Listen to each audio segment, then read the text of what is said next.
Ayan. Ano yan? 56? Sabi na tinaningan siya ng doktor, samantalang ako mas malala sa kanya. Hindi ako sinabihan ng doktora, malinaw pa raw ang aking bata. Dahil Ako pa daw ang panty niya. bastos. James, ano pangalan yan? Nagwawashing, tapos may naglalaba. Anong tawag na area nito? Yan? Anong tawag? Laundry car washing. Ha? Laundry car washing. Laundry car washing.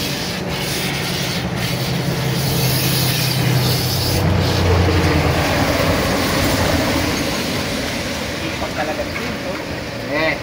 Ipag din. Bilisan, ba't mo ba kasi iniwan yun, oh? Ano? Ayun, oh, suspender. Saan? Akala ko malinaw mata mo. Suspender, wala na. Ito? Oh, Hindi pa tapos yan. naksa mga palusot mo. Design yan design. Bilisan mo. Nagkakain na tayo.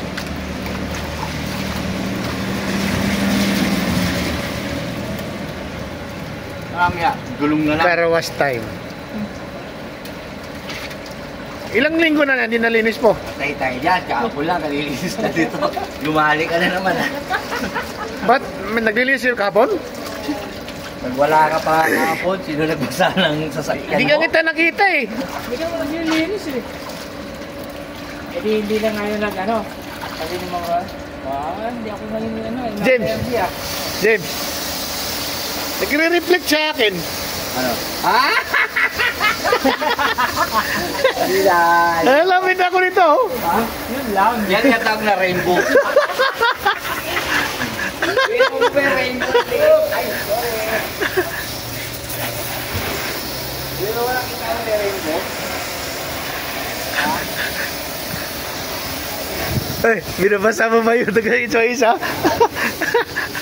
Binabasa mo ba? Nabasa tuloy. Ikaw talaga, sirit ka ng sirit. Tapos hindi nagalit sa'yo. Bigyan mo yun. Dumaan, nabasa. Lakas pa naman ng pressure.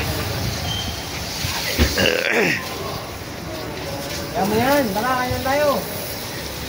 Ito na lang. Kaya na nga si James. Basang-basa yung ano eh. Hintayin natin si Kuya Mulong. Sabi ko, naku mamaya pa yun. Nakasuksuk pa yan. Basang-basa yun. Sabi ni Basta yung pulo eh. Loko ka talaga, James. Buti ka, hindi ka tinaga. yung papunta sa ano? Papunta ng ibaan. Ay, yung ibaan.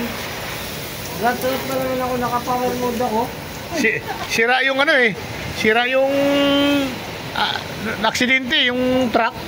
Saan?